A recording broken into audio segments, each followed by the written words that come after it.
अक्सर लोग कंफ्यूज्ड हैं कि ये हुआ कैसे, क्या हुआ, इस्टेब्लिशमेंट दोनों तरफ से खेल रही है, कैसे खेल रही है, ये सब सवाल आते हैं। मैंने कभी ये नहीं बोला है कि इस्टेब्लिशमेंट नहीं कर रही या ये जो अमेंडमेंट आनी थी ये इस्टेब्लिशमेंट नहीं ला रही थी। मैं तो सिर्फ इतना कह रहा था कि इस्टेब्लिशमेंट के जो सरबराह हैं वो भले ही एक हों, भले ही at the end of the day फैसले एक ही तरफ से आ रहे हों, लेकिन जब बादशाहत ना हो और नीम जमहूरियत ही सही, कहीं ना कहीं सिविलियन गवर्नमेंट या सिविलियन सिस्टम चल रहा हो, उस वक्त आप ये उम्मीद लगाएं कि किसी एक ने बोला और वो हो गया, वो भी तब जब कोर्ट्स कानून पे चल रही हैं ना कि ख्वाहिशात पे, तब ये मैं कभी नहीं मान सकता कि किसी एक शख्स की सोच चलती रहेगी।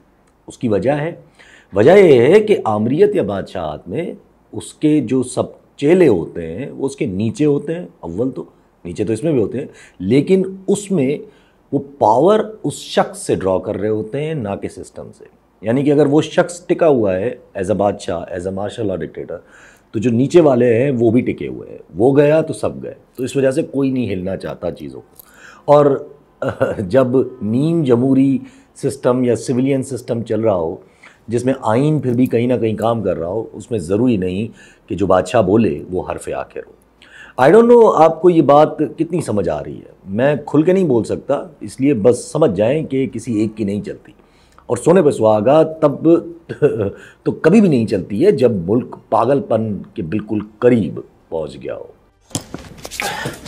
अच्छा, इसमें से खा लेता हूँ, क्या पता था।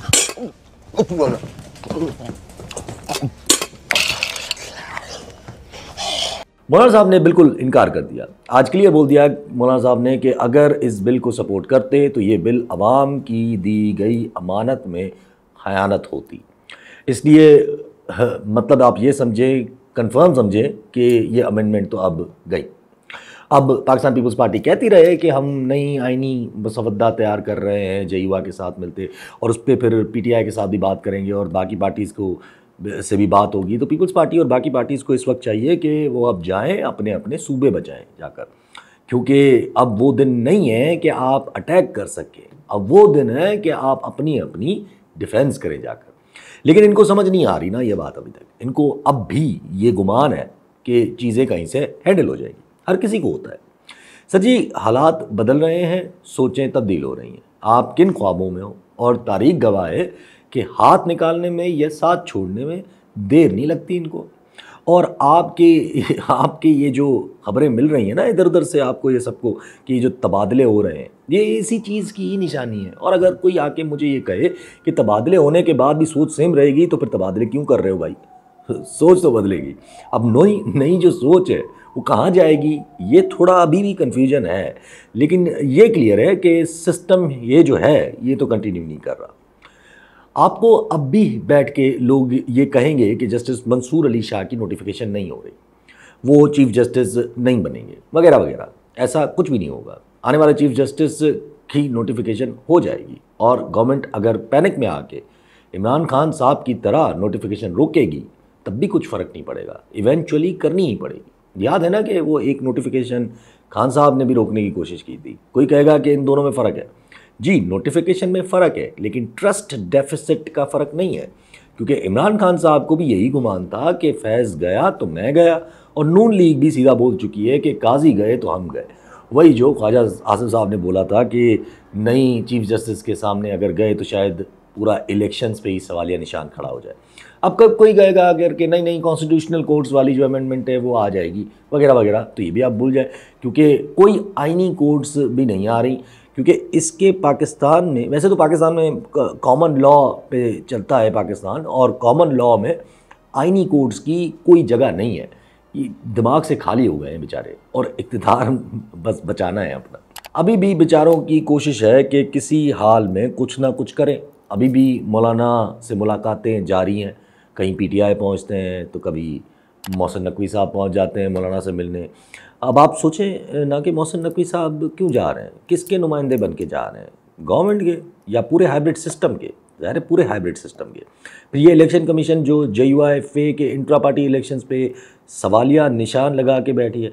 मतलब अकल के अकाबर लोग हैं, एक तरफ आप मौलाना की सपोर्ट की तलाश में हैं, डेली उनकी मिन्नतें करने पहुंच जाते हैं, और दूसरी तरफ आप मौलाना की पार्टी के ऊपर या वजूद के ऊपर सवाल निशान खड़ा कर रहे हैं।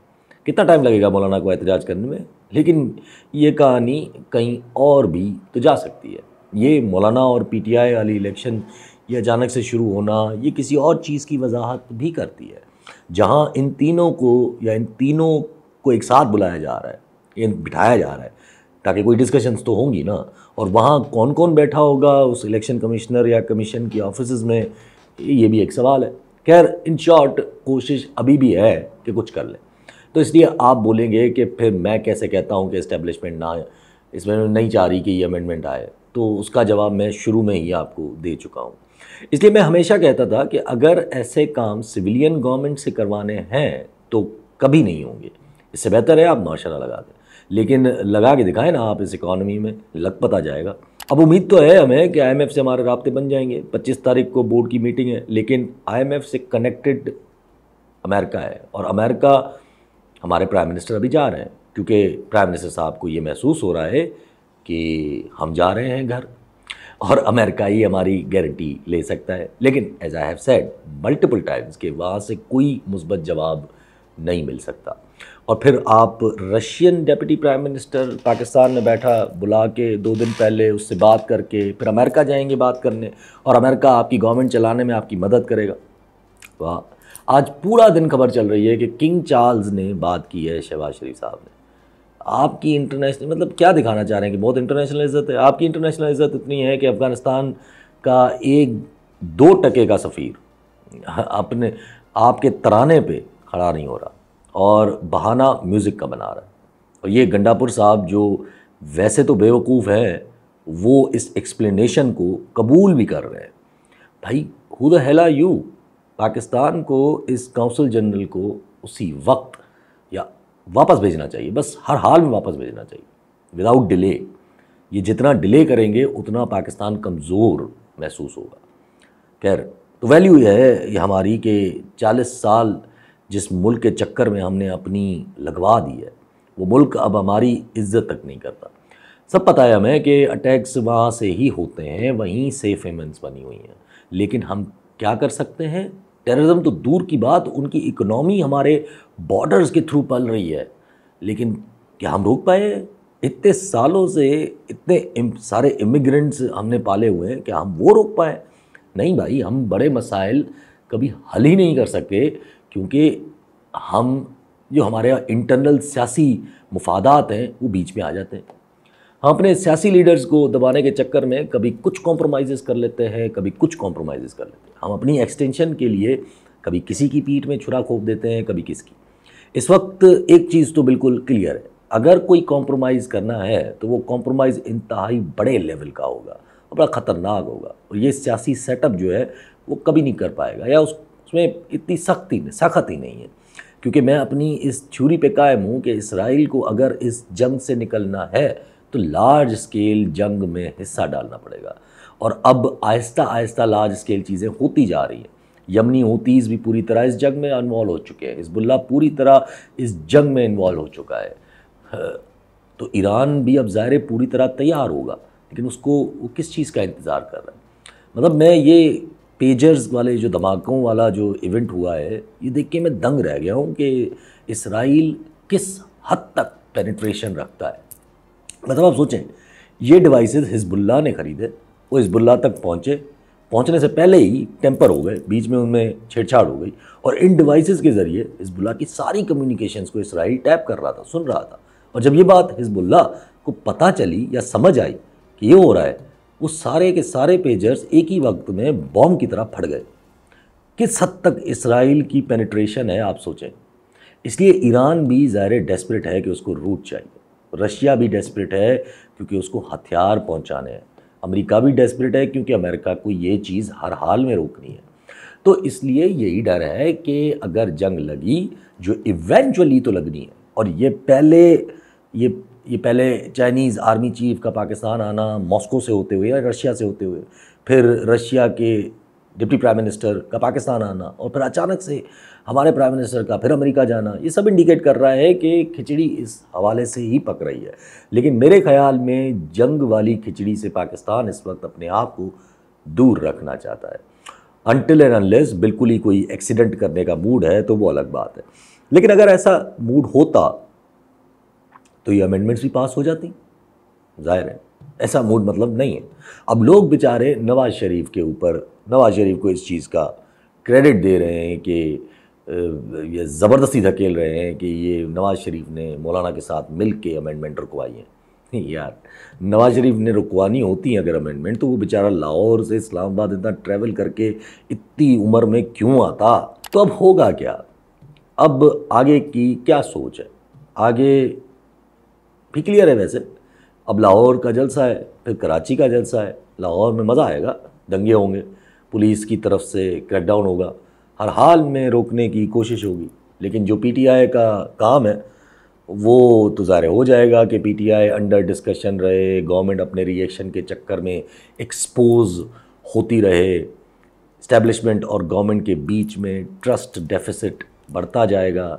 महसूस होगा कि अब इस्टेब्लिशमेंट आहिस्ता आहिस्ता हमारे पैरों के नीचे से ज़मीन खींच रही है। फिर शहबाज शरीफ के जो पार्टनर्स हैं या इस पीडीएम सरकार, हाइब्रिड सरकार के जो पार्टनर्स हैं यानी पीपल्स पार्टी, एमक्यूएम, उनको भी ये महसूस होगा। फिर वो अलग मसाइल शुरू करेंगे। हमेशा यही हुआ है। But where will be Khan sahab, ये इंटरेस्टिंग है। अभी तक तो खान साहब जेल में है।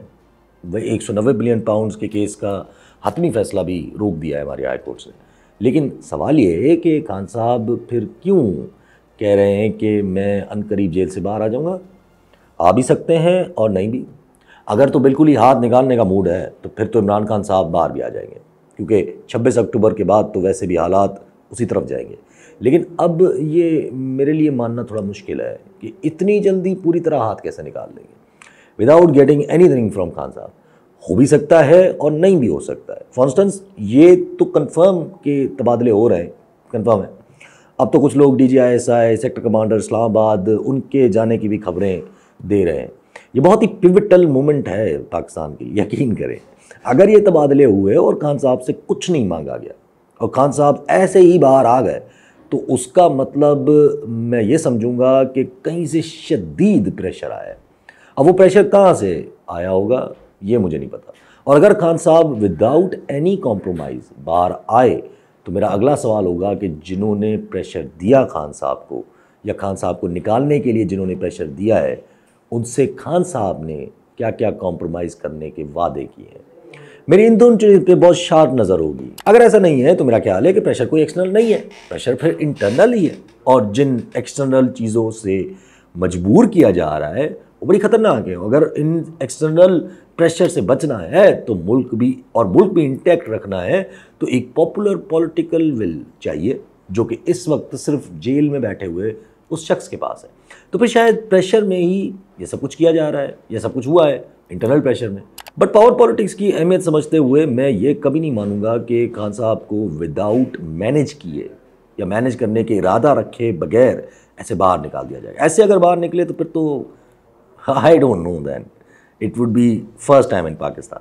देखिए हार तो नज़र आ रही है, लेकिन उस हार को कुछ तो मैनेज करना है। तो फिर क्या ये हो सकता है कि खान साहब के बाहर आने के बाद भी ये गवर्नमेंट कुछ टाइम बरकरार है और मौलाना के साथ इत्तेहाद मजबूत करने की कोशिश की जाए। हालांकि अभी तक तो मौलाना और खान साहब का रवैया एक दूसरे के लिए मशकूक है, क्योंकि जब खान साहब ने पूछा या खान साहब से पूछा गया कि मौलाना साहब ने आईनी अमेंडमेंट पे वोट करने की माजरत की है, तो उन्होंने कहा कि अच्छी बात है, मौलाना साहब जमहूरियत की तरफ खड़े हैं, लेकिन मैं मौलाना के बारे में कुछ कह नहीं सकता। और फिर मौलाना साहब ने भी यही कहा कि मैं खान साहब के बारे में कुछ कह नहीं सकता। जिसका मतलब अगर खान साहब निकले तो हो सकता है कि ये जो प्लान है कि मौलाना इत्तेहाद में हाईजैक रहें तो मुश्किल हो जाएगा, अलग हो सकते हैं। और साथ अगर इत्तेहाद नहीं होगा, जो कि किसी की शदीद ख्वाहिश हो सकती है, तो फिर मुझे समझ नहीं आ रहा कि ऐसे कैसे कोई तो कॉम्प्रोमाइज़ खान साहब से लेना है। ये समझ नहीं आ रहा कि क्या। वैसे एक बड़ी अजीब व गरीब स्पीच की थी असेंबली में, नेशनल असेंबली में, गौहर खान साहब ने, सुन लें। मैंने कहा नेल्सन मंडेला अपार्थाइड के बाद आया तो उसने सबसे पहला काम जो किया अपनी बीवी को डिवोर्स किया। लोगों ने उससे पूछा कि 14 साल जेल में रहे, बीवी आपके पास आती रही, वापस आए हो, गवर्नमेंट में जा रहे हो, तो बीवी को डिवोर्स कर रहे हो। उसने उसका जवाब ये दिया कि मैं इसलिए कर रहा हूं कि अपार्टाइड पे मैंने पत्थर रखना है, मैंने आगे बढ़ना है। अब मैं नहीं जानता कि ये तशबीह खान साहब के हवाले से थी कि वो अपने साथियों को छोड़ देंगे जो बदले की नीयत रखते हैं, या वाक़तन अपनी बीवी को तलाक दे देंगे। कितना फ़नी होगा ना ये कि हमारे मुल्क की सियासत फाइनली आकर, इतना सब कुछ होने के बाद आकर इस चीज़ पे रुकी थी कि अपनी बीवी को तलाक दो, क्योंकि मामला पर्सनल है और उसकी बीवी की वजह से कभी किसी ज़माने में किसी को पोस्टिंग से हटवाया था।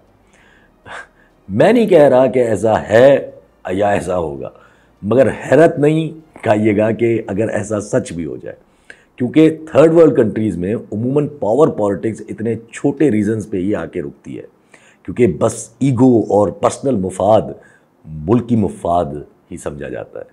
फैसला करेगी जो भी करेगी। मैं मजीद कोई तबसरा नहीं कर रहा, जितना किया है बस वही काम। ये नहीं